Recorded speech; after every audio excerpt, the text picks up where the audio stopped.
Ley, dominio y ética, la adoración original. Y ejerzan dominio sobre los peces del mar, sobre las aves de los cielos, sobre el ganado, sobre toda la tierra, y sobre todo reptil que repta sobre la tierra.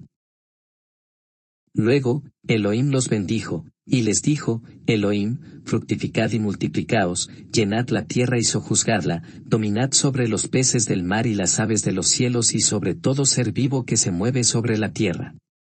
Y dijo, Elohim, he aquí os he dado toda hierba que produce semilla que está sobre la faz de toda la tierra, y todo árbol en el que hay fruto y que produce semilla, os será de alimento. Génesis 1, 26b, 28-29. Tomó, pues, YHVH, Elohim al hombre y lo puso en el huerto de Edén para que lo cultivara y lo guardara. Y ordenó YHVH, Elohim al hombre, diciendo, de todo árbol del huerto come libremente, pero del árbol del conocimiento del bien y del mal, no comerás de él, porque el día que comas de él, ciertamente morirás. Génesis 2, 15-17.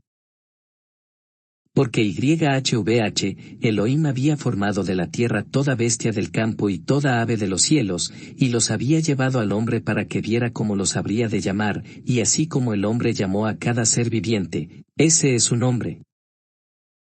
Génesis 2:19. Por eso abandonará el hombre a su padre y a su madre, y se unirá a su mujer y serán una sola carne. Génesis 2:24. Hay algo profundo y difícil de expresar en palabras cuando vemos un huerto organizado, limpio, florecido, con árboles frutales y con todo nombrado. El sentimiento se agudiza cuando preguntas quién ha hecho todo esto, y se señala a una familia unida y llena de historias y anécdotas sobre cómo lo lograron. Observa detenidamente que esta imagen contiene exactamente todo lo que el pacto de dominio demanda del hombre. Esto refleja la obediencia y la adoración verdadera y primaria. No es casualidad que la palabra cultivar, Génesis 2:5 y 15, sea la misma palabra para servir, trabajar y también para adorar a Dios, ver Salmo 2:11 por ejemplo. La palabra esta es largamente utilizada para servir o servicio, tanto así que viene a identificarse con adorar, y no solo a Dios, también a otros dioses, 1 Samuel 8:8 por ejemplo. Para quien trabajamos impacta todo en nuestra vida porque trabajo y obediencia a Dios, nuestro Señor, es lo mismo. Trabajar bajo los términos de Dios y para sus propósitos es verdadera adoración. Esta es la razón por la que podemos decir que toda nuestra vida pertenece al Señor. A nuestro Señor no solo le pertenecen nuestras canciones, o 24 horas de un día a la semana, o cosas elevadas que nos hacen sentir confrontados o diferentes cuando las escuchamos. No, a Dios le pertenece todo rincón de la existencia. ¿Lo dedicaremos todo a la obediencia de su pacto, o serviremos a dos amos? Estas palabras podrían parecer en extremo duras, por esto es necesario comprender todo el mensaje de la revelación de Dios. No solamente debemos comprender la gracia del Señor, debemos conocer igualmente de qué cosas estamos siendo rescatados y cuáles son nuestras faltas para regresar al camino que es requerido. ¿Estás diciendo que todos debemos ser campesinos para ser cristianos? Bueno, si me permite y continúa leyendo verá que hay mucho más contenido en el pacto de dominio del que vemos a plena mirada. ¿En qué consiste la ley del dominio? Se puede decir que la ley del pacto son esas aseveraciones que implican una acción de parte del hombre, ya sea positiva o negativa. Limitándome solo al pacto de dominio con Adán en Génesis 1 y 2, he observado una serie de órdenes o mandatos que allí Dios dio. No podría decir que mi lista es perfecta, aunque la he seleccionado con cuidado y observando detenidamente el texto. Es aquí donde usted debe ejercer su responsabilidad de juzgar si falta algo en esta lista a continuación. Dominio sobre animales, la tierra y las plantas, Génesis 1, 28-29. Prosperar, multiplicarse y llenar la tierra, Génesis 1, 20-22 y 28. Utilizar toda planta que produce semilla para el hombre y para los animales, Génesis 1:29. Cultivar y guardar el huerto del Edén, Génesis 2:15. Dios ordena el uso de todos los árboles menos el del bien y el mal, Génesis 2:16 y 17. Nombrar los animales, Génesis 2:19. Unirse a su esposa / esposo, ejemplo de pacto bilateral, Génesis 2:21-24. Analicemos un poco esto. He repetido en varias ocasiones que el dominio legítimo es según el pacto, dentro de sus parámetros. Pues puede que aquí se aclare un poco lo que quisiera decir con esto. En mi experiencia trabajando con estos asuntos he visto que la parte de la verdad bíblica más dura de transmitir es precisamente lo que nos permite comprender de forma concreta las cosas. Si es verdad que el trabajo es adoración, entonces deberíamos preguntarnos cómo debe verse este trabajo. Pero esta parte de ver concretamente lo que Dios demanda de nosotros no solo es difícil por algún sentido de trabajo analítico, lo que lo hace fuerte es vernos reflejados ante el espejo de las Escrituras y evaluar nuestras obras delante del Soberano. Cuando se hablan de cosas concretas se nos está especificando nuestras faltas, aunque también nuestras fortalezas, de ser obedientes.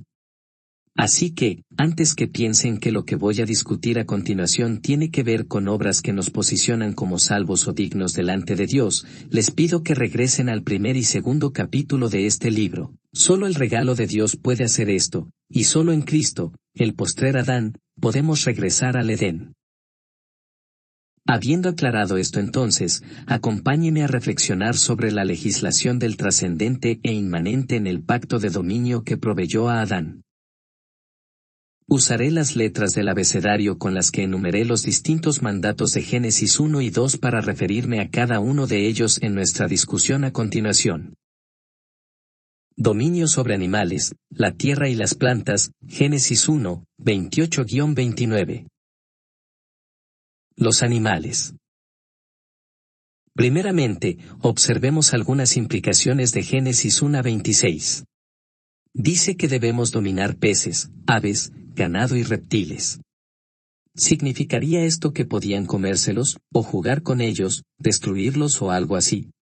Bueno, según el verso 29 sabemos que comerlos no está contemplado previo a la caída. Si continuamos con lo que discutimos en el capítulo sobre dominio comprenderíamos que devastar los animales es un uso incorrecto del dominio. Los animales están bajo el gobierno del hombre, pero no para su destrucción. Podemos decir que si hablamos de dominio como el buen uso y manejo de lo creado entonces podemos hablar de otros verbos que nos permitan obedecer el mandato de dominio de forma consistente. Una visión bíblica de los animales está claramente en contra de la crueldad hacia ellos, Proverbios 12:10. Observando esto con otros aspectos del pacto en mente, podemos usar animales para la destrucción de otra parte de lo creado, por ejemplo, usar veneno de reptiles para matar a mi prójimo. La respuesta debe ser obvia, no. Pero si seguimos otros aspectos revelados del mandato de dominio en lugares como Génesis 2:19, mandato F, podemos decir que nombrar los animales requiere de dominio de cosas como realizar observaciones detalladamente, reconocer capacidades y diferencias, colores, medidas, hábitat, usos para mejorar la multiplicación, etc. Para nombrar los animales debe haber cierto conocimiento de estos, cierta observación de distinciones entre ellos. Génesis 1, 28-29 indica que estos deben alimentarse de todo fruto, planta y semilla de la tierra, y que deben multiplicarse. Entonces, si nuestro dominio entorpece o tergiversa esto, entonces es antidominio, es antipacto por ser desobediencia.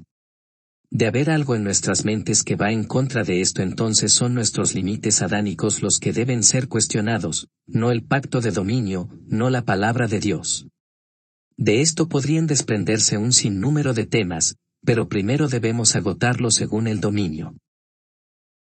Por ejemplo, ¿podría haber límites para la multiplicación? Dios no nos da esa prerrogativa, de haber algún control tenemos que esperarlo desde la providencia de Dios como una bendición al pacto, como un uso correcto de lo creado por parte del hombre y de los animales, no como una acción deliberada del hombre contra la creación porque controlar la multiplicación no aparece como mandato de dominio y va directamente en contra de fructificar. Recordemos otro aspecto importante, toda la creación ha sido afectada por el pecado de Adán. El reinado de Adán afectó la familia, pero también a las plantas y por ello a los animales. Por ejemplo, en la Biblia vemos en varias ocasiones que las plagas de animales son una acción directa del juicio de Dios por desobedecerle. También vemos lo mismo con las fieras, ver Deuteronomio 7:22. En la transgresión del hombre hay consecuencias, y las observamos en todo lo demás creado. Después de comer del árbol prohibido es que comenzamos a atestiguar control animal, la muerte y el sacrificio. Entonces, dominar los animales no puede contradecir otros puntos del pacto. Por ejemplo, no se puede ejercer dominio si lo que hacemos evita la multiplicación de ellos. Tampoco es dominio algo que los daña a propósito como el maltrato, por ejemplo. Aunque el tema ético sobre los animales es muy interesante, la línea de este tema cambia luego de la caída, y las aristas a este particular son enormes, imposibles de tratar en tan breve escrito. Después de la caída, matar animales para cubrir las necesidades del hombre reflejan el problema del pecado y de la muerte. Existen muchas opiniones y teorías al respecto, pero lo que sí es seguro es que algo cambió después de la caída. Otro aspecto del dominio a los animales es el uso que las plantas tienen para ello. Si lo restringimos al conocimiento del primer pacto podemos decir que las plantas deben ayudar a vivir, mejorar el avance en fructificar, no pueden evitarles el que se multipliquen en un futuro, no pueden hacer que se enfermen o pierdan capacidad reproductiva. ¿Y qué de las plagas y los insecticidas y cosas así? Bueno, propongo que estas son consecuencia de la caída y que aún no hemos llegado a conocer o aplicar efectivamente formas pactuales bajo las que se puedan restaurar y trabajar estas cosas. Si he visto buenas propuestas de invitar distintos insectos a formar parte del dominio en la agricultura, por ejemplo. Creo que por este camino podríamos ver algo más en consistencia con el pacto. Somos los guardianes de los animales. Ellos nos pueden servir de ayuda, pero este uso está restringido por lo dicho anteriormente. Además, el uso como ayuda también es limitado, el animal no es ayuda idónea, para eso es la unión entre el varón y la mujer en una sola carne, mandato G. Los animales son de enorme ayuda, son bienes que nos ayudan a producir, mandatos A y D, y a cuidar, mandato D. También, los animales nos recuerdan la trascendencia del Creador. Parte de dominarlos es nombrarlos adecuadamente, mandato F. Dominarlos tiene que ver con entrenarlos, y parte de entrenarlos es recordar que nosotros señoreamos sobre ellos, no viceversa. El postrer Adán y los animales. Nuestro Señor Jesucristo es el modelo de vida para todo hombre. En su actuar vemos los parámetros pactuales para cada asunto de la vida. Durante su ministerio, el Señor tuvo contacto con distintos animales. Cada una de estas interacciones fue distinta, pero podemos observar que todas y cada una de ellas nos muestran que los animales son medios para el hombre, están al servicio del hombre como para trabajo, Mateo 21:5, comida, Lucas 24, 42-43, y señales, Mateo 17:27, Mateo 8:32. Cada una de estas incidencias tiene una cosa en común, los animales son para el servicio y beneficio del hombre. La tierra. El dominio de la tierra está limitado por los otros puntos del pacto de dominio. Es romper el pacto tanto dañar la tierra como no usarla, dominarla. La tierra debe ser dominada, debemos conocer lo que contiene y para qué tareas del dominio nos sirve. Extraer sus minerales, puestos para el beneficio de todos, es parte del trabajo que conlleva sojuzgar la tierra.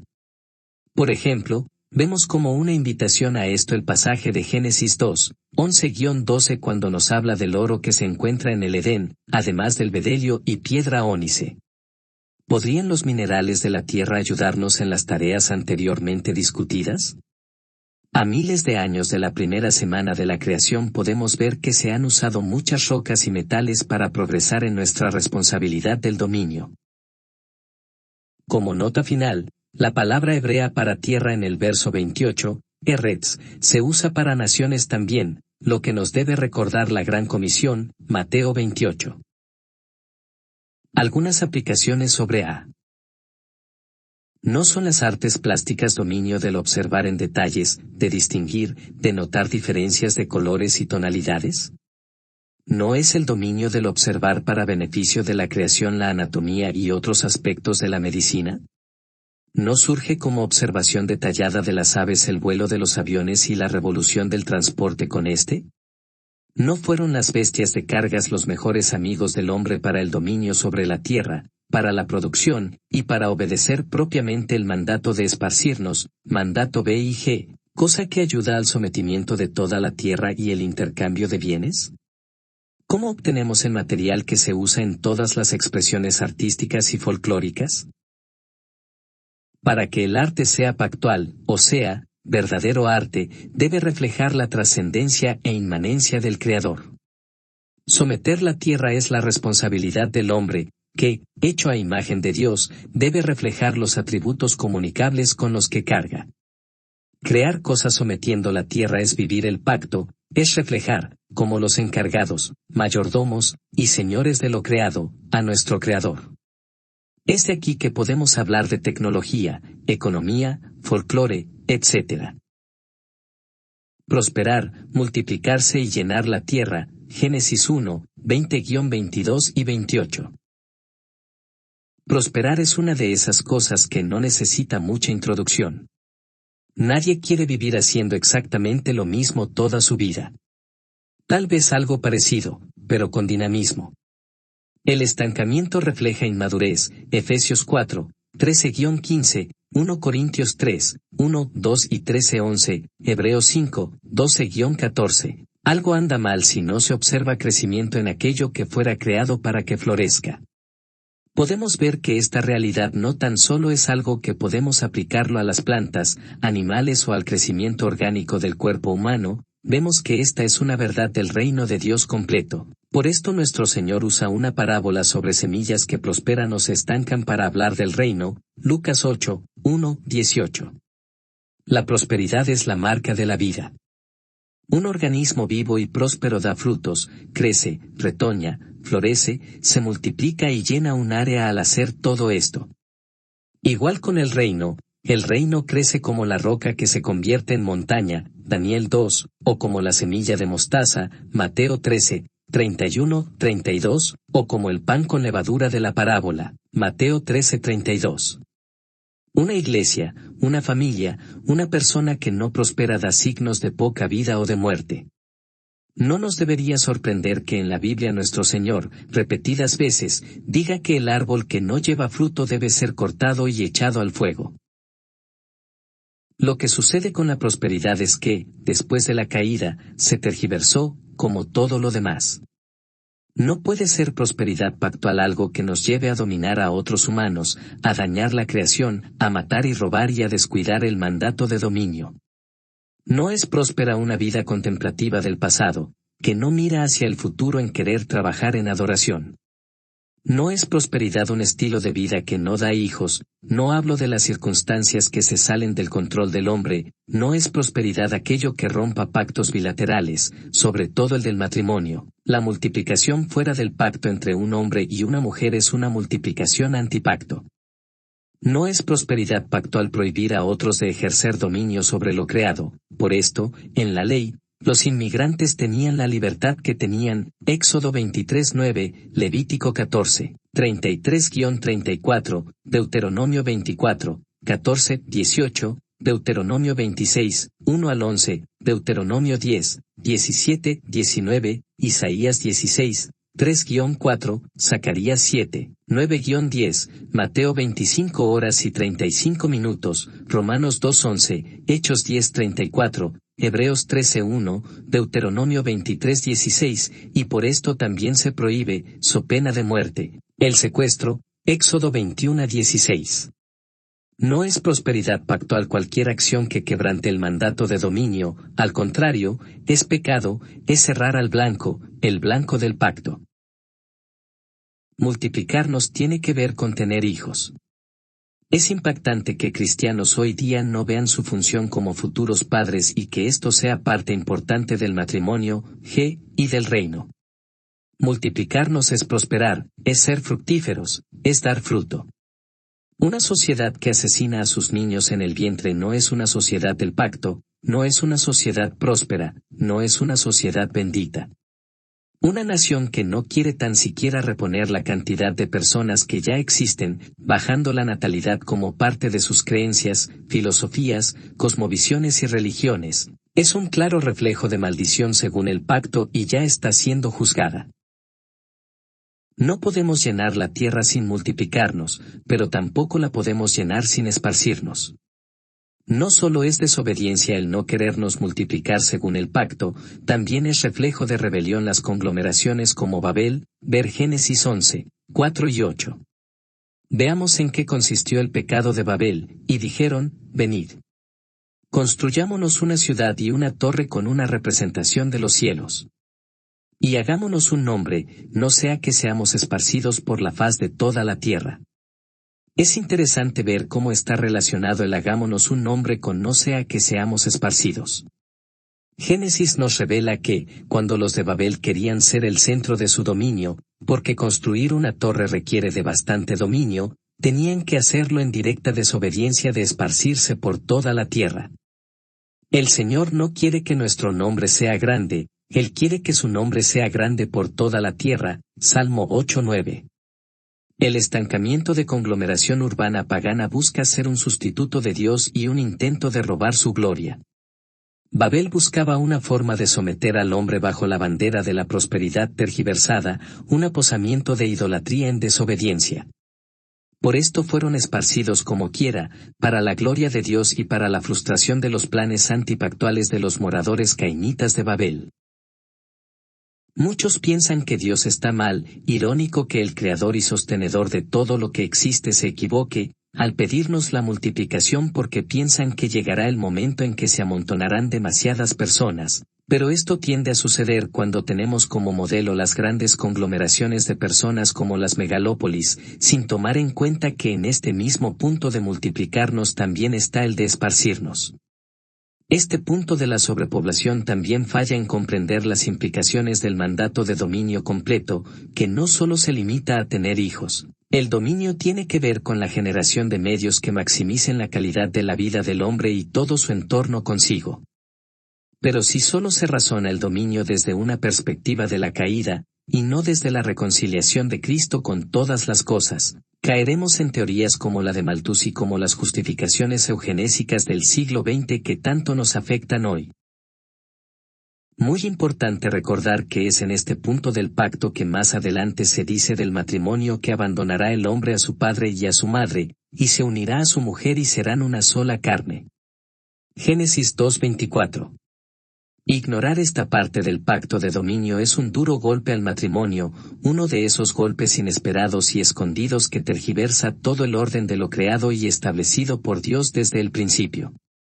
Muchas de las crisis de la familia hoy tienen que ver con el haber ignorado la prosperidad, multiplicación y expansión de las familias y sus miembros. Por ejemplo, muchos de los incentivos para trabajar tienen que ver con prosperar y sostener una multiplicación sana de los seres más cercanos a nosotros. Otro aspecto que vemos tergiversado en la pobre obediencia a este mandato es el reflejo de esta en el discipulado de las naciones, Mateo 28. Si se me permite decir que una comunidad cristiana es reflejo del comportamiento de la familia, cabría preguntar qué nos hace pensar que incrementarán grupos cristianos donde sus familias no quieren multiplicarse, dejar a padre y madre para formar nuevas familias, donde no queremos llenar espacios al expandirnos y desplazarnos y salir de un mismo techo, donde no queremos criar hijos, adoptar huérfanos, donde solo queremos crear grandes conglomerados bajo un mismo edificio. Nuestra obediencia logra que seamos consistentes con la Gran Comisión, porque el punto B del dominio es la raíz para comprender el corazón de Dios cuando nos dice Judea, Samaria y hasta los confines de la tierra. Y aprovecho para aclarar que lo que nuestro Señor requiere de nosotros en la Gran Comisión no es expandir nuestros nombres de conglomerados locales, de concilios o de abstracciones que parecen marcas de un producto, sino expandir su nombre. La vida de un redimido por Cristo debe querer la propagación de las bondades de su Señor. Si Dios nos dijo que debíamos llenar la tierra y someterla, entonces, el cristiano debe buscar dominar la creación para que este florecimiento sea posible, sostenible, en forma pacífica, en beneficio de otros hombres y no en su perjuicio, y en armonía con los otros aspectos de la creación que nunca debemos olvidar que fueron declarados buenos por su Creador y sustentador. Mientras buscamos medios para optimizar la prosperidad de lo que es bueno, debemos comprender que estamos haciendo lo que tenemos que hacer, para lo que fuimos puestos en esta tierra. Fallar en esta empresa es vivir en despropósito. Vivir en despropósito genera en nosotros un sentido de falta, y es una puerta abierta al pecado para que salga a destruir a otros. No olvidemos que para obedecer a Dios y sus mandatos debemos ejercer dominio propio, lo mismo que Dios le dijo a Caín cuando le advirtió que el pecado estaba a la puerta. Dios le dijo, el pecado acecha a la puerta, y su concupiscencia va contra ti, pero tú has de dominarla. Génesis 4:7, nuestro Señor le dijo a Caín que dominara la concupiscencia de su corazón, o sea, dominar este impulso de maldad es obedecer a Dios y es cerrarle la puerta al pecado. Cuando trabajamos para hacer lo que debemos hacer, estamos cerrándole la puerta al pecado porque debemos someter nuestra voluntad a la de Dios y estaremos obedeciéndolo. Esto debe ser entendido dentro del marco completo del pacto, o sea, trabajar y someter la tierra es parte de la obediencia, pero trabajar en cualquier cosa sin someterla a los pies del dador del pacto no es ser hijos de Dios. Vemos que el linaje de Caín dominaba muchas artes y tecnologías, pero esto se dice dentro del contexto de un linaje que se desarrollaba a espaldas del pacto y que engendra a los Gibor antipactuales, Génesis 4, 20-22. No es una terapia el trabajar para el reino de la serpiente bajo Adán, pero sí es un gran gozo servir al prójimo como resultado de la obediencia al Señor de todas las cosas. Los puntos A, D y G se unen para dejarnos entender que el propósito de Dios, desde el principio, fue que el Edén se expandiera por toda la tierra. Cuando Adán pecó, esta tarea quedó tergiversada y hasta revertida por el pecado de la humanidad, hasta el punto de la destrucción en el diluvio. Pero no vivimos ya bajo el dominio de la serpiente, Juan 12:31 y 16:11, nuestro Salvador vive y reina. Cristo nos ha devuelto la capacidad de obedecer el mandato de dominio bajo su autoridad, ley, y bajo la supervisión del Espíritu Santo, Juan 16:8-11. El cristiano debe querer restaurar y someter todo lo creado a los pies del Rey. Vivir el reino es restituir, reconciliar y restaurar, esto es parte de la justicia del reino, y para esto debemos ver lo altamente espiritual del trabajo y la multiplicación, que, puesto en manos de Dios, reinstaura la voluntad de Dios en la tierra como en el cielo. Vale la pena aclarar que este capítulo tiene la intención de ver los imperativos del pacto de dominio dentro del tercer punto, que es el de la ley del pacto. Pero es importante recordar que dentro de estos mandatos existen órdenes que van directamente relacionadas al quinto punto del pacto, la herencia y continuidad. Este es el caso del mandato B, tanto como el del G. En el caso de B, fructificar, multiplicarse y llenar la tierra, vemos que fructificar y multiplicarse son dos verbos que presuponen tener hijos, y por ende continuar la expansión del dominio. Algunas aplicaciones sobre B. Podemos decir que son pactuales aquellas instituciones que postergan la inmadurez de las personas y alargan la etapa de dependencia o de leche. Podríamos comprender de una vez la gran importancia de aquellas cosas que nos impulsan a bendecir a otros y que ayuden a otros a crecer sin necesidad de imponer de forma violenta supuestas soluciones. Entendemos la espiritualidad del trabajo, que es un medio por el cual prosperamos, crecemos, proveemos y bendecimos. El trabajo, cuando está alineado al pacto, es de bendición a todos, al que trabaja y al que recibe los beneficios de éste, pero si nuestros trabajos parten de quitarle algo a otros, de negarle a otros moverse y prosperar, si nuestros trabajos se dedican a hacerle a otros pensar que deben necesitarnos para mejorar en vez de discipular para que todos llegue a la madurez de solamente depender de Dios, entonces nuestros trabajos son yugos desiguales. 2 Corintios 6:14. Dedicas tu tiempo y esfuerzo a que, sea lo que sea que hagas, resulte en beneficio de aquellos que quieren tener hijos, de criarlos y de que éstos maduren para superarnos en todos los aspectos pactuales. ¿Nuestras artes promueven la dependencia a Dios o al hombre y sus ideas? ¿Nuestras tecnologías y productos esclavizan al hombre con vicios? ¿Nuestros discursos despiertan en otros el dominio propio y el dominio de la creación o el dominio sobre la gente? ¿Nuestros servicios son financiados con deudas que estancan a otros o son financiados con el intercambio libre y voluntario? ¿Son los poderosos, Gibor, los que llaman nuestra atención o son lo que imitan a Cristo en servicio, sacrificio y justicia del reino en el dominio? ¿Inspiramos para intercambiar el fruto del dominio legítimo o inspiramos para quitarle a otros el fruto del sudor de sus frentes? Nuestros trabajos, productos, servicios, discursos y demás salvan vidas o ayudan de forma directa o indirecta a acabarlas. ¿Lo que hacemos genera cosas que ayudan a la vida, la salud y la libertad de servir a Dios o solo consume lo que otros producen? ¿Ayudamos a otros a producir o a consumir nada más? Utilizar toda planta que produce semilla para el hombre y para los animales, Génesis 1:29. La semilla debe recordarnos al quinto punto del pacto, la herencia y continuidad. Una semilla es como decir potencialidad transportable. No podemos expandirnos con nuestra tierra al hombro, pero sí podemos plantar semilla y recrear o rehacer un huerto. En las Escrituras la palabra semilla, sera, es la misma palabra tanto para las plantas como para los hijos por nacer o descendencia, Génesis 3:15 por ejemplo. Esto denota la importancia del futuro revelado por el pacto. El futuro es incentivo pactual, pero el futuro que es guiado por la obediencia al pacto y por el poder de nuestro Señor. Es muy interesante que la palabra alimento, en Génesis 1:29 no solo es usada como comida, también es usada en Ezequiel como combustible, 15, 4,6 y 21:32. Y, aunque estos dos usos son distinguibles entre sí, vemos que hay algo relacionado que se desprende del pacto, que debemos mirar hacia el futuro expectantes. Pero no puedo decir esto sin aclarar que nuestra expectación está en Dios, quien da el crecimiento, 1 Corintios 3:7.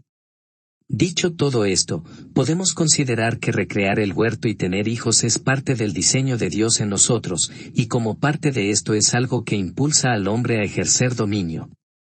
Es una gran lástima que los supuestos científicos naturalistas hayan secuestrado esta verdad y la hayan rebautizado para ellos en el nombre de una hipótesis que busca suplantar al trascendente e inmanente creador y sustentador de todas las cosas, quien nos dejó el pacto de dominio. Sí, hablo de los evolucionistas.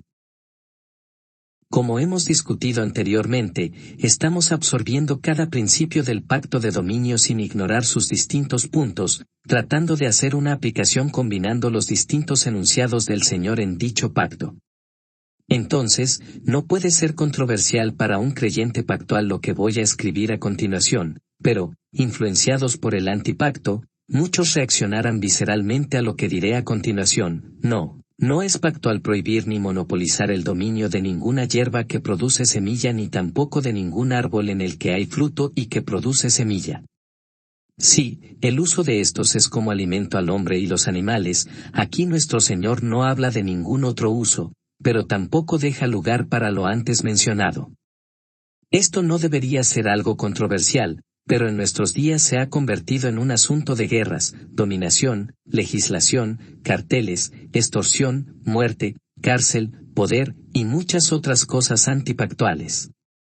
El hombre no tiene derecho de prohibir lo que Dios no prohíbe, de la misma forma que tampoco puede hacer mal uso de lo que Dios nos dio. El uso de las plantas para alimento es parte importante del dominio. Notemos que antes de la caída el hombre y la mujer debían comer. No es con la caída que se presenta la necesidad de consumir alimentos, como tampoco aparece en el mandato de dominio el consumo de animales. Luego de la caída es que se observa el sacrificio del primer animal y más tarde veremos que había consumo de estos. Tratar este asunto alimenticio en detalle tomaría otros tipos de libros enteros, aquí solo me limitaré a exponer que si no había muerte ni pecado tampoco había necesidad de consumir animales. No podemos llegar a decir con las Escrituras que comer ciertos animales es pecado. Nuestro Señor mismo comió tanto cordero como pescado. Pero este tema debe ser una conversación importantísima dentro del trabajo del dominio. Podemos seguir aplicando los enunciados del dominio a este punto. C. La multiplicación y prosperidad. B. En sentido negativo, no podemos usar plantas o semillas para la destrucción de la vida. Toda droga que sea abortiva o venenosa no puede ser para el consumo del dominio. Es muy posible que la función de hierbas, plantas, frutos y barra diagonal o semillas con efectos adversos a la vida tengan otras aplicaciones de dominio, pero no podrían ser como alimento por razones ya dichas anteriormente. Puede que el guardar el huerto, D, tenga que ver con el uso de estas plantas, pues hay animales que pueden consumirlas o hay otros usos como medicinales que pueden ser clave. Realmente la discusión sobre las posibilidades de esto sabemos que tiene muchas puertas. De aquí proviene la medicina, pero también la parmaqueia, una práctica condenada en las Escrituras. El dominio de estas cosas debe ser guiado por la misma ética del dominio, cuidar la vida, la multiplicación, la expansión y el resto del trabajo y exaltación a Dios. Después de la caída y del diluvio, Dios repite el pacto de dominio a Noé, Génesis 9. Inmediatamente luego de salir del arca Noé planta una viña. Podemos decir muchas cosas sobre la vid y lo que representa, pero aquí lo menciono solo para que se observe la importancia pactual de la semilla y el cosechar fruto. No es solo una actividad económica comercial. Noé estuvo con muy pocas personas, es más bien símbolo de obediencia y de la victoria del pacto, de la promesa de que Dios guarda a aquellos que le obedecen. Dios guardó la semilla de Noé, Noé plantó la semilla de la vid como un nuevo Adán, quien estaba sobre la semilla de los árboles y plantas y el fruto de ellas. Las plantas han sido creadas para el uso del hombre, no el hombre para ellas. Hay un pasaje muy revelador en Deuteronomio. Cuando Dios ordena a Israel la conquista de Canaán, le da instrucciones sobre cómo debe hacer un sitio prolongado a una ciudad. La técnica de sitiar a una ciudad en una guerra es la de que un ejército rodea la ciudad enemiga y bloquea los suministros de comida y del comercio para lograr que sus moradores se rindan. Esto es una técnica que usan los que atacan, no los que defienden, por razones obvias. En este contexto se encuentra esta porción: si tienes que sitiar largo tiempo una ciudad antes de tomarla por asalto, no destruyas su arbolado a hachazos, porque comes de sus frutos. No los tales, porque los árboles del campo no son hombres para que los trates como a los sitiados. Solo el árbol que tú sabes que no es un árbol frutal, lo podrás destruir y talar para construir con él obras de asedio contra la ciudad que te hace la guerra, hasta que la derribes. Deuteronomio 20, 19-20. Dos observaciones tengo sobre este pasaje: los árboles de frutos son para el sostenimiento del hombre y no al revés, que los árboles que no dan fruto se talan para la obra de asedio.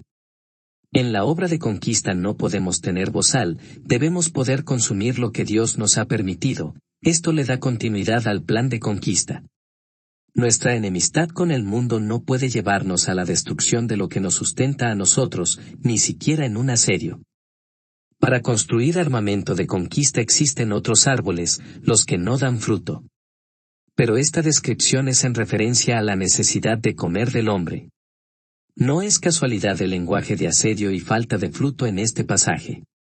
Una vez Jesús iba a la ciudad de Jerusalén y de camino tuvo hambre y fue a una higuera. La higuera no tenía fruto, Jesús la maldijo. Mateo 21, 18-19. Más adelante, en el mismo capítulo de Mateo 21, Jesús les dice a los principales de Judea: por esto os digo que el reino de Dios os será quitado y será dado a un pueblo que produzca los frutos de él. Cuando el juicio se acerca a una ciudad, sus árboles son talados, pero mayormente aquellos que no les sirvan a los atacantes.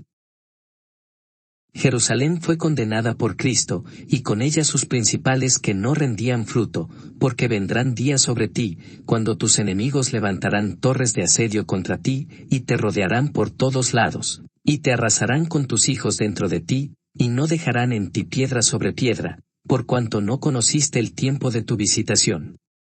Lucas 19, 43-44. Estas palabras fueron dichas dentro de estas visitas ministeriales y proféticas de nuestro Señor a Jerusalén. Es muy bien sabido por los historiadores que esto fue exactamente lo que sucedió a la ciudad de Jerusalén durante el asedio de Roma para el año 70 después de Cristo. El asedio comienza con la tala de árboles que obstruyeran la vista de las huestes que la rodeaban. Esto se hizo con el propósito práctico de poder vigilar que nadie entrara o saliera de la ciudad escondiéndose detrás de arbustos o plantas que estorbasen la visibilidad de los atacantes. Ya al final del ataque romano, la destrucción fue tal que no quedó piedra sobre piedra del templo herodiano. La política local del Sanedrín fue básicamente disuelta al igual que el sacerdocio, sus príncipes que no rindieron fruto fueron talados tal como Cristo lo dijo. La ciudad recibió la misma suerte de quienes se suponía eran los gobernantes de la tierra, así como la tierra fue maldita cuando Adán pecó y cuando la humanidad continuó el camino de los hijos de Caín. Tierra sufre la desobediencia del hombre, sobre todo de aquellos que se supone tengan la responsabilidad del servicio superior. Dios guardó la semilla de los árboles en Deuteronomio para la prosperidad de la semilla de Abraham como promesa de su pacto, Génesis 12, 2-3, pero taló el árbol sin fruto por la desobediencia al pacto. No hay escapatoria del pacto, estamos bajo sus bendiciones o sus maldiciones. Hay una inevitable conexión entre el dominio de las plantas y árboles y el futuro del hombre. No es por ninguna razón que el dilema de la medicina y los que manejan la medicina y ciertas plantas controlan demasiado en la economía y política en todo el mundo, tanto narcóticos como las farmacéuticas. El dominio de las plantas y los frutos debe ser puesto bajo los pies de Cristo para volver a ser libres en Él y para Él. De lo contrario seguiremos asediados como pueblo del pacto y no quienes asedian para el gobierno del Rey de Reyes. Algunas aplicaciones sobre C.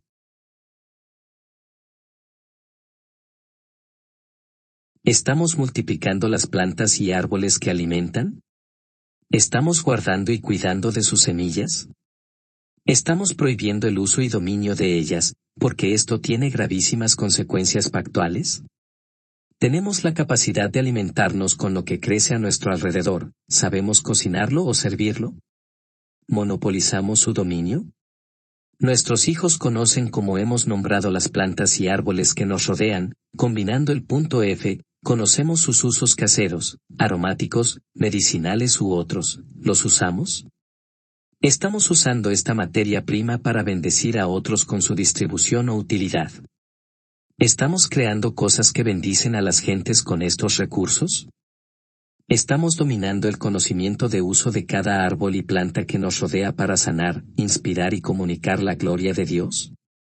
¿Inspiramos a otros a ejercer dominio con nuestro dominio sobre estas cosas?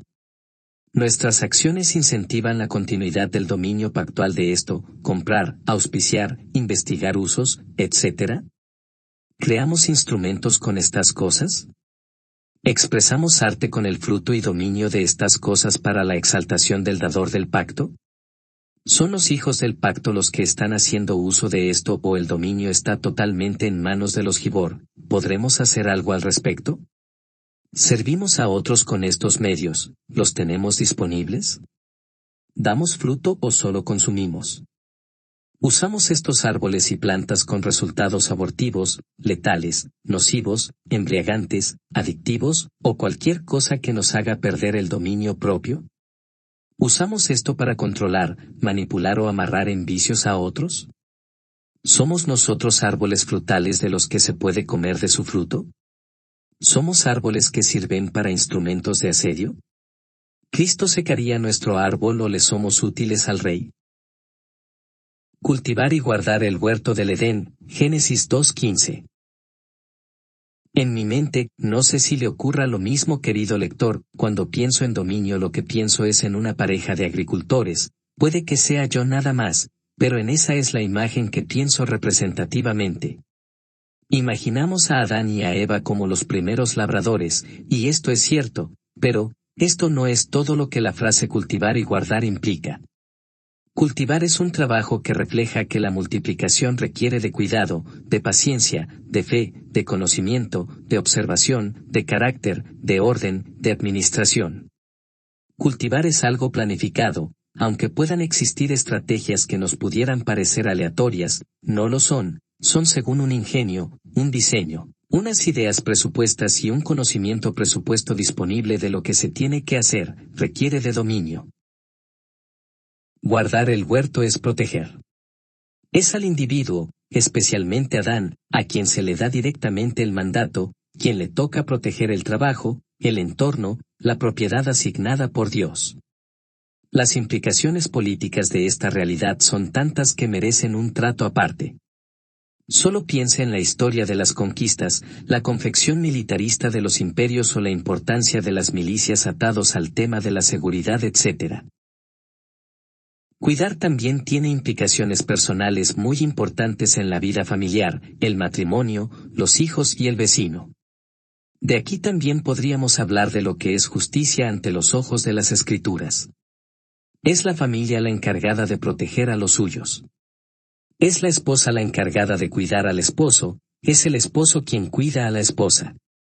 Es por esto que el maltrato intrafamiliar es la cosa más horrenda que puede ocurrirle a una persona. Es el quebranto del pacto en los niveles más profundos. Si nos fijamos bien, el adulterio, y el maltrato, no solo son pecados contra aquellos quienes nos toca cuidar, son un atentado a la voluntad de Dios mismo, quien establece el orden de la vida, del pacto y de las relaciones.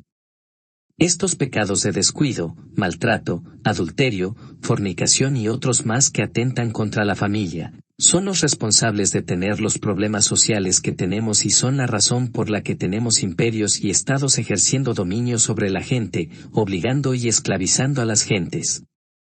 Por ejemplo, el cuidado de la salud le toca a la familia, cuando esto no se hace entonces un agente externo comienza a hacerlo, y es ese agente externo quien toma dominio. Pero si este dominio no es en servicio, entonces, es para dominar al hombre, Mateo 20:25, un quebranto del pacto. Todo esto trastoca el quinto punto del pacto que es la herencia y la continuidad, esto trastoca el orden pactual en la semilla.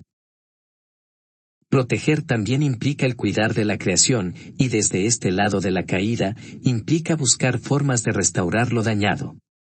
Limpiar, restaurar, embellecer, y buscar mejorar la capacidad de lo que tenemos en nuestras manos es parte de cuidar y fructificar. Observemos algo importante. Antes que existiera la institución de la familia, antes que existiera cualquier otra institución importante, Dios le dio la orden del cuidado a un individuo. La protección, el cuidado, la vigilancia y demás es un imperativo dado al individuo. Claramente, cuando Dios provee un equipo de dominio, la familia, entonces Adán administraría con discernimiento distintas formas de cuidado y delegaría tareas porque el pacto de dominio es una tarea imposible de lograr sin la familia, Génesis 2:18. Pero es importante ver que el cuidado no es una orden exclusiva de algún grupo selecto de hombres, es una responsabilidad universal, todo hombre tiene que guardar, proteger y mejorar lo que Dios le haya dado, sea lo que sea que tenga, comenzando con su instrumento de dominio principal, su propio cuerpo y corazón. En este punto, podemos atestiguar claramente que Dios le encarga al hombre el dominio como príncipe y mayordomo de la tierra, pero este dominio es un servicio. Cuidar es un servicio, embellecer es un servicio, mejorar algo es un servicio, y este servicio, a su vez, es recíproco. Una planta es labrada y ella rinde fruto, fruto que es para el disfrute del hombre, Pero si el hombre solo consume y no cuida, protege, mejora, embellece lo que le ha sido dado, entonces no actúa según el pacto y es un destructor, un quebrantador del pacto que beberá los frutos de su desobediencia, tanto él como su herencia si no se apresuran al arrepentimiento. El hombre ha sido creado por el pacto, es un ser pactual, así nos relacionamos con absolutamente todo. Esto es ser imagen de Dios.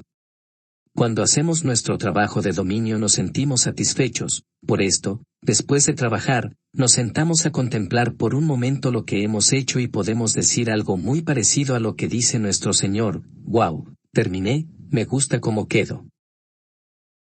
Asumir el cuidado de lo que Dios nos delega es una responsabilidad individual, esto es dominio propio en acción. Pero, como todo dentro de pacto, el cuidado es algo inevitable. Si no lo ejercemos voluntariamente por nosotros mismos, alguien ocupará este lugar o algo se saldrá del orden de bendición pactual para pasar a la sanción pactual, cuarto punto del pacto. O cuidamos o seremos dominados, o cuidamos y mejoramos lo nuestro u otros lo reclamarán antipactualmente o se perderá entre los cardos y espinos de la desobediencia. Algunas aplicaciones sobre D.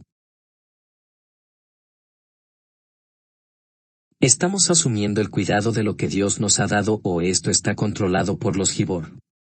¿Pensamos que la protección, el cuidado y mejora de lo que Dios nos ha dado es algo que le toca a otros? Quienes ayudan en el cuidado y protección de lo nuestro lo hacen según el pacto, como servicio directo contigo, el responsable, o lo hacen por medios que no tienen que ver contigo de forma pactual, que significa en servicio, y no en poder o dominio al hombre. Ayudamos a otras familias en equiparnos para esta tarea de mejorar y proteger lo que se nos ha confiado, aconsejamos, discipulamos, nos dejamos discipular, aprendemos, buscamos mejorar activamente, cubrimos al vecino cuando éste está en apuros o miramos de largo. ¿Aplicamos el dominio de los animales, minerales y plantas para cuidar y mejorar lo que nos toca? ¿Confundimos violencia, intimidación, amenaza, poder sobre el hombre, con defensa pactual? La defensa pactual es el cuidado de lo que se nos ha encargado, nada más.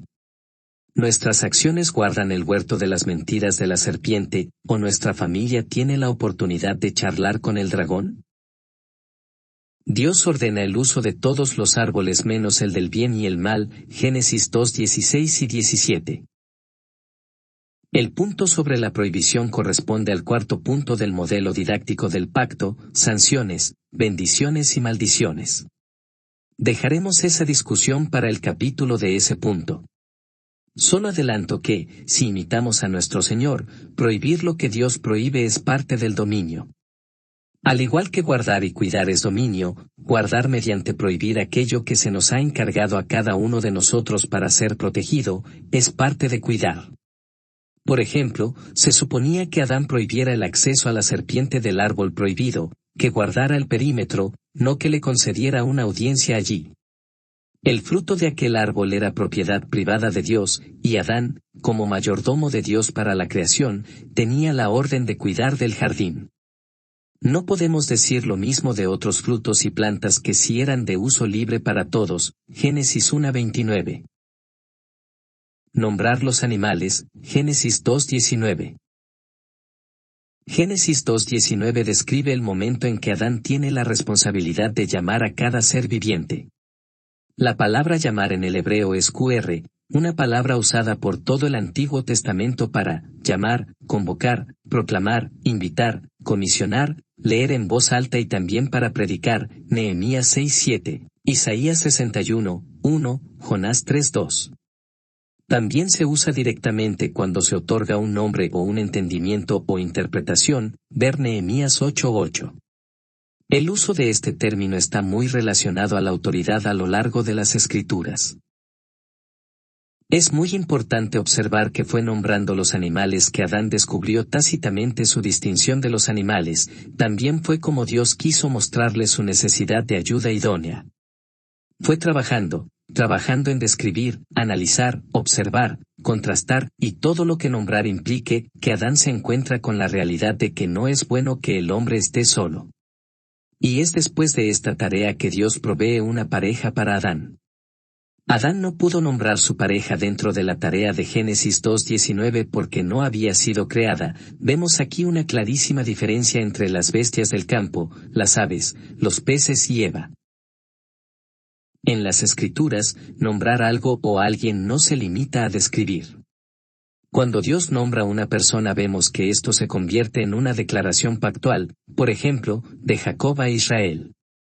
También observamos que los hombres, cuando nombran, no solo están pensando en características, también expresan deseos o declaraciones proféticas llenas de fe. Noé, por ejemplo, fue nombrado por su padre Lamec descanso, Noé, y las escrituras expanden el porqué en Génesis 5:29.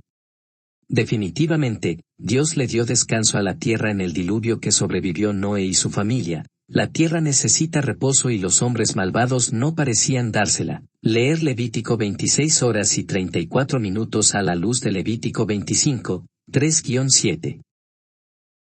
Nombrar no es cualquier cosa, de esto no debe caber duda.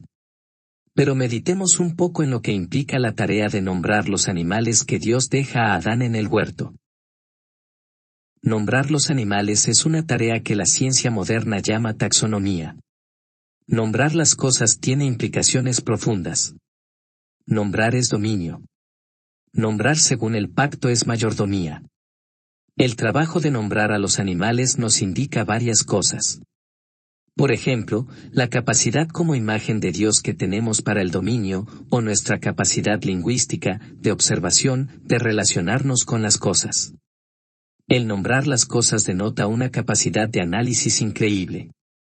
El lenguaje no debe comprenderse limitado a las palabras, el lenguaje es mucho más, y esta forma de dominio no es la única que requiere de ciencia en un sentido moderno, también lo requieren el cultivar, a, y el cuidar y someter la tierra y los animales, d. Cuando se da la obediencia de multiplicarnos, poblar la tierra, b, y dominar la creación, a, con nombrar las cosas que le rodea a cada uno de estos grupos humanos, f, obtenemos la riqueza y variedad del lenguaje y el intercambio de bienes, dominio. Nombrar es un tipo de manejo de información. El nombrar requiere tener la capacidad de relacionar las cosas, de contrastar, de elegir características que sean predominantes o principales y que estén relacionadas entre animales, o cosas, diferentes. El nombrar requiere de estructurar información en base a observaciones específicas. De estas destrezas también podríamos hablar de las matemáticas. El manejo de la información es dominio, y nombrar es parte de ello. Desde este punto de nombrar los animales es que vemos el manejo de lo que muchos llaman cultura en referencia a la destreza de escribir. El término cultura es problemático por razones históricas que nos son imposibles tratar en este libro, así que solo lo usaremos para comprensión del argumento. De la escritura se refinan las artes como la poesía, la música, el teatro y las películas, porque para esta dominación de las artes hay que dominar el nombrar las cosas. Es de conocimiento general el saber que los primeros artefactos escritos con los que contamos arqueológicamente hablando estaban directamente relacionados, no exclusivamente, al intercambio de bienes y a la administración de estos. Esto también es dominio. Nombrar es trabajo, nombrar es dominio, dominio y trabajo pactual son adoración primordial que reflejan que somos a imagen y semejanza del Creador y sustentador de todas las cosas. Pero no puedo repetir lo suficiente que la tarea de dominio es una responsabilidad de todo hombre hacia el resto de la creación, no de dominar la imagen de Dios. Cuando nombramos a un familiar lo hacemos legítimamente si lo hacemos como una confesión pactual, como una declaración de obediencia, como una alabanza, algo que refleja y exalta el nombre, y, por ende, la gloria de Dios. Así que, nombrar a nuestros hijos corresponde al quinto punto del pacto, herencia. Nombrar fuera del pacto. Como ejemplo antipactual de dominio, es necesario recordar los tiempos de la esclavitud moderna con la trata negra. Una de las primeras cosas que se hacía con la persona esclavizada, después de secuestrarla, era anotarles en un registro y nombrarlos. Los nombres que se anotaban en los primeros registros eran descripciones fisiológicas como negro narizón o cosas por el estilo. Esto era degradar al hombre al nivel de bestia del campo, o pez del mar, o ave del cielo. Esto es dominación antipactual porque no tenemos la autoridad de dominar al hombre. Registrar denota control, y nombrar como si fuéramos ganado también,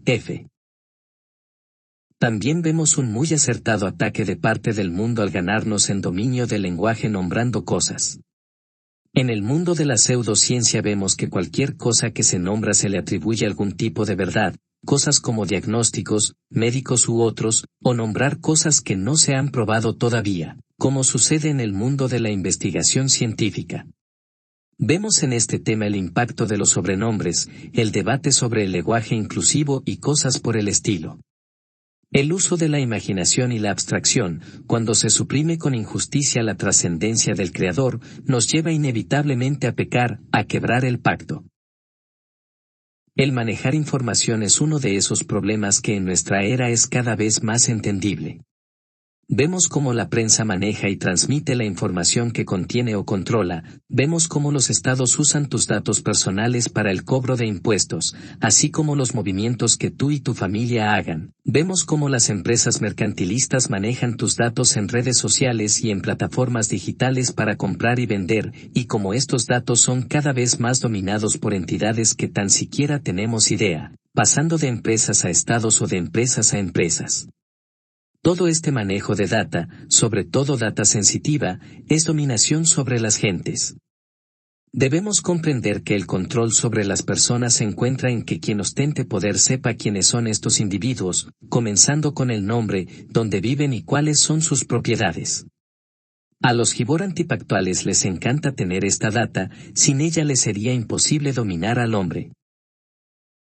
Dominar al hombre sabemos que no es la voluntad de Dios, entonces ¿qué diremos de nombrar a nuestros hijos, por ejemplo?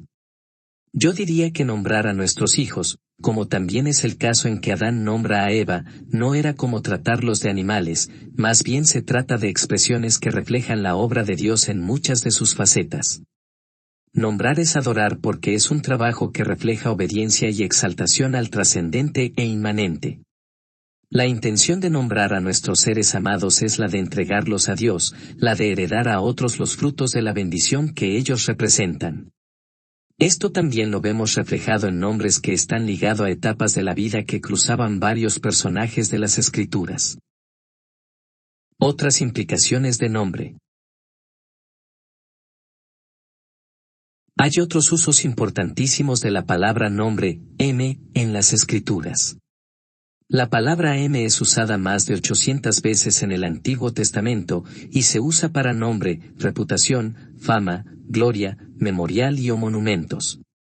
La reputación del individuo estaba atada a su nombre, su acreditación, diríamos hoy, estaba atada a su nombre, su fama estaba atada a su nombre. Por esto es que los pecados relacionados a dañar el nombre de una persona son señalados y sentenciados tan duramente a lo largo de la Biblia, Deuteronomio 22:19, Mateo 5:22. Cuando el uso de M es en referencia a Dios todo es diferente. El nombre de Dios no es un vocablo o una palabra, tampoco es una referencia a un linaje o ascendencia, Dios es autorreferente, y cuando la Biblia dice por amor de mi nombre, esto es el dueño del universo haciendo referencia al primer punto del pacto para que quede claro que no existe más alta autoridad y seguridad que su palabra. Nuestros nombres siempre tendrán una referencia temporal como nuestros antepasados, conducta, descripciones y demás, pero Dios no, Dios dice yo soy el que soy, ese es su nombre, Éxodo 3, 13-14. El pecado de los habitantes de Babel era el quebrantamiento del pacto al intentar usurpar la supremacía del trascendente e inmanente. Esto es claro y evidente cuando expresaron y venid. Construyámonos una ciudad y una torre con una representación de los cielos. Y hagámonos un nombre, no sea que seamos esparcidos por la faz de toda la tierra. Génesis 11:4. Génesis 4:25 comienza a distinguir entre los hombres que invocan el nombre de YHVH y los hijos de Caín. Lamec fue el prototipo de Babel previo al diluvio, y luego del diluvio vemos la misma actitud espiritual de los antipactuales revelarse en Babel. Observamos el contraste, los hijos de los hombres invocan su propio nombre, los hijos de Dios invocan el nombre de YHVH. Si esto del nombre de Dios no fuera algo serio, el Señor no hubiera especificado no tomarás el nombre de YHVH tu Dios en vano, porque YHVH no dará por inocente al que tome su nombre en vano. Los hombres recibieron redención. La redención se dio bajo un nombre, sea notorio a todos vosotros, y a todo el pueblo de Israel, que en el nombre de Jesús de Nazaret, el Mesías, a quien vosotros crucificasteis, a quien Dios resucitó de los muertos, por él este hombre está sano delante de vosotros. Este es la piedra reprobada por vosotros los edificadores, la cual ha venido a ser cabeza de ángulo. Y en ningún otro hay salvación, porque no hay otro nombre bajo el cielo, dado a los hombres, en que podamos ser salvos. Hechos 4, 10-12. Solo hay un nombre bajo el que las rodillas del hombre, y de toda criatura celestial también, deben doblarse, solo hay un nombre por que seamos salvos, no hay otro nombre más hermoso que el de nuestro Señor Jesús, y no es por su vocablo, es por la gloria detrás de éste. Para que en el nombre de Jesús se doble toda rodilla de los que están en los cielos, y en la tierra, y debajo de la tierra, y toda lengua confiese que Jesús el Mesías es el Señor para gloria de Dios Padre. Filipenses 2, 9-10. Algunas aplicaciones sobre F. Estamos siendo observadores para nombrar, estamos usando nuestro intelecto para correlacionar las cosas y crear categorías sujetas al pacto de dominio. ¿Estamos nombrando? ¿Nuestra forma de nombrar habla de la gloria de Dios? ¿Estamos descubriendo cosas para ser nombradas? ¿Estamos dominando el lenguaje con conceptos que provienen de las Escrituras? ¿Ponemos sobrenombres a las personas para humillarlas y /diagonal o someterlas bajo nosotros? ¿Seguimos a otros que hacen esto en su conducta? ¿Tenemos o adoptamos hijos para ser nombrados proféticamente? ¿Estamos creando arte con el lenguaje, escribiendo música, novelas, obras de teatro /diagonal películas /diagonal series, libros u otros tipos de dominio?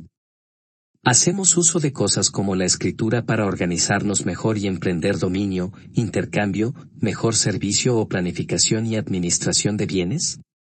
¿Quiénes nombran animales hoy día? ¿Conoces la controversia detrás del nombre Tiranosaurio Rex? ¿Proclamamos la palabra de Dios para exaltar su nombre? ¿Usamos el nombre de Dios livianamente?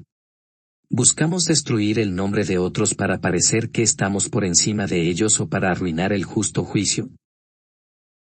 Unirse a su esposa /diagonal esposo, ejemplo de pacto bilateral, Génesis 2, 21-24.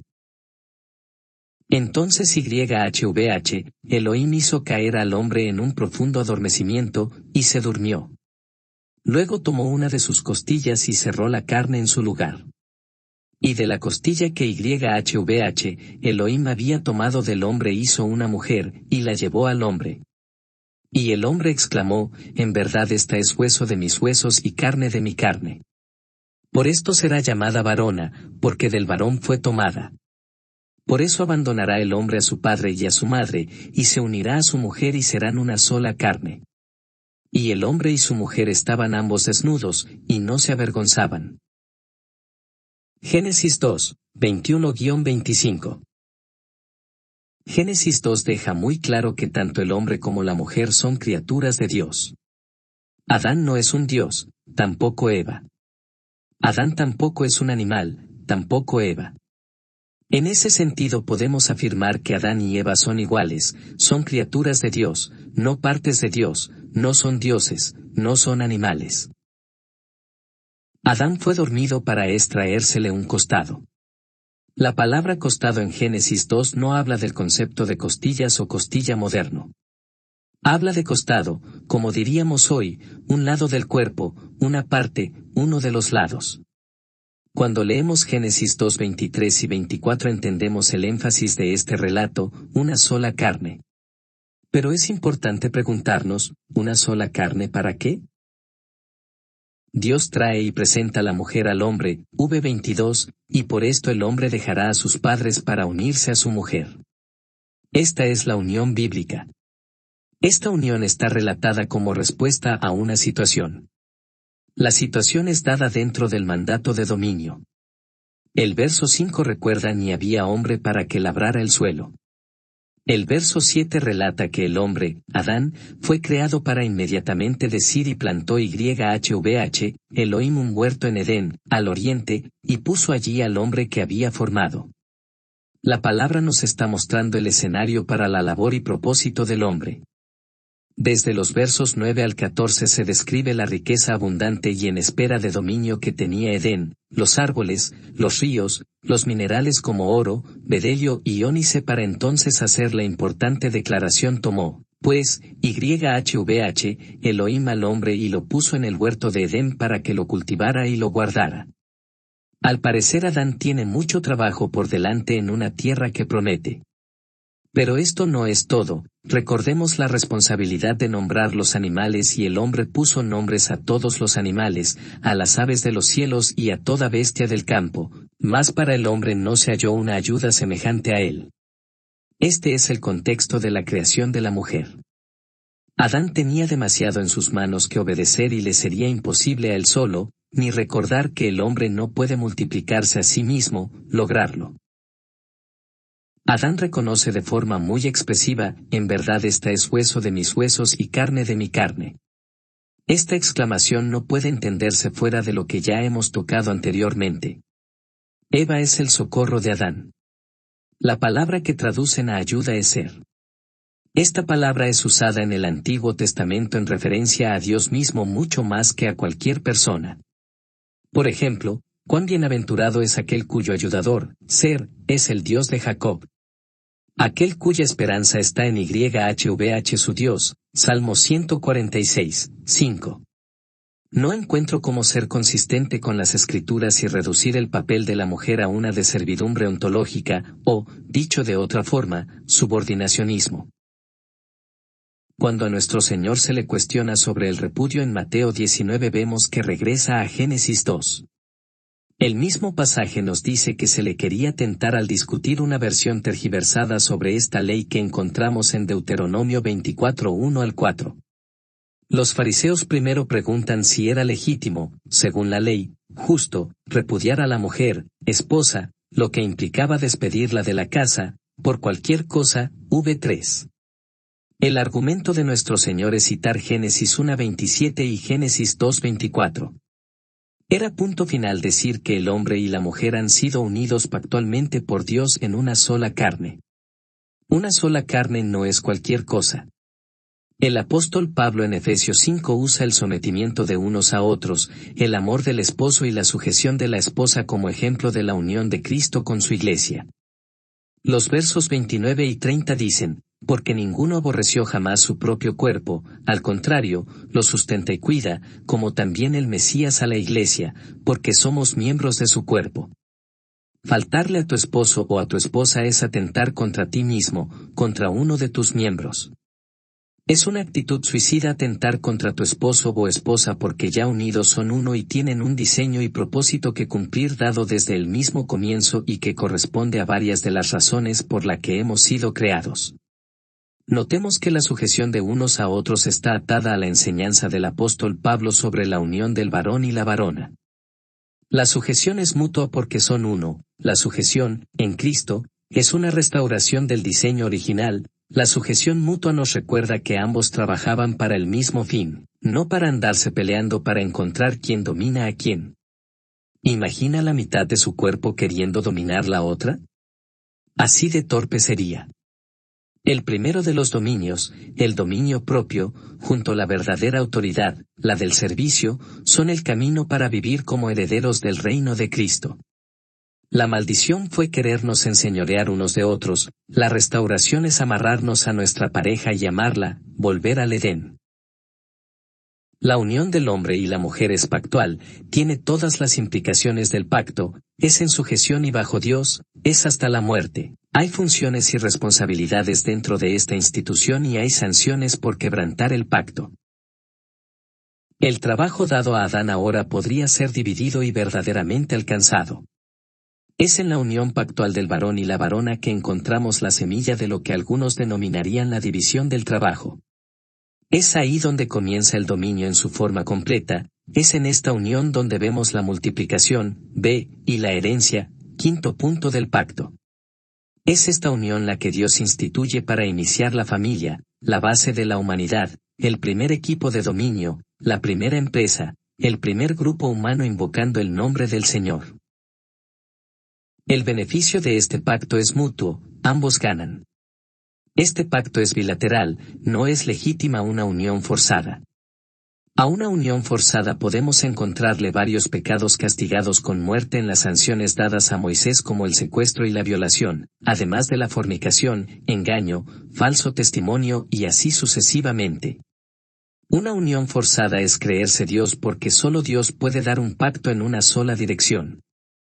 Dios nos demanda su voluntad y nosotros solo podemos decir amén, y fuera de esto es desobediencia que acarrea maldición, tanto hoy como en el juicio final. Pero el hombre no puede hacer las demandas de Dios, el hombre no es Dios, ni el hombre ni ninguna institución humana puede demandar nada unilateralmente, tal cosa es un antipacto, tal cosa es ignorar que todos estamos bajo el trascendente e inmanente. Valga la aclaración.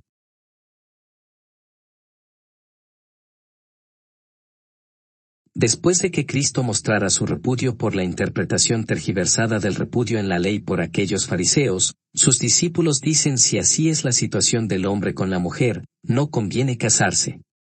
Nuestro Señor contesta, no todos tienen capacidad para este dicho, sino aquellos a quienes ha sido dado, porque hay eunucos que nacieron así del vientre de su madre, y hay eunucos que fueron hechos eunucos por los hombres, y hay eunucos que asimismo se hicieron eunucos por causa del reino de los cielos.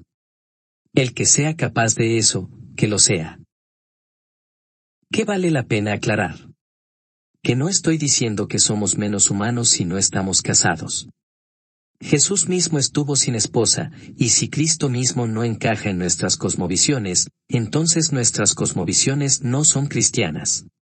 Lo que sí estoy diciendo es que aún los solteros o las viudas han nacido gracias a la unidad pactual del hombre y la mujer, con excepción de la concepción por el Espíritu en María para la llegada de Jesús.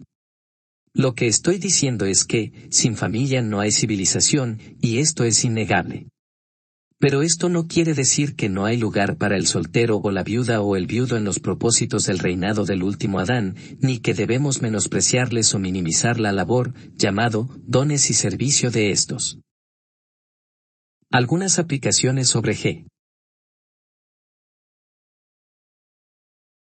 ¿Pensamos en la unión del hombre y la mujer como algo que tiene su propósito y diseño previo a la caída? Cuando pensamos en la unidad del varón y la hembra lo pensamos como por niveles o como una unión de lado a lado. ¿Vemos este pacto como una sola carne o como dos carnes una encima de la otra? ¿Vemos el unirnos a nuestra pareja como el comienzo de una misión? ¿Vemos la unión del varón y la varona como un equipo de dominio? ¿Pensamos que nuestra pareja nos debe algo por estar con nosotros? ¿Queremos enseñorearnos de nuestro cónyuge o queremos trabajar juntos para someter las cosas a los pies del rey? ¿Pensamos menos de aquellos que Dios no les ha permitido la dicha de unirse en matrimonio? ¿Pensamos que el fin de la unión hombre/mujer es para nuestro beneficio exclusivamente o queremos traer gloria a Dios beneficiando a otros con este pacto? ¿Nos creemos dueños de nuestras parejas o nos amarramos en amor para cumplir con el propósito de Dios?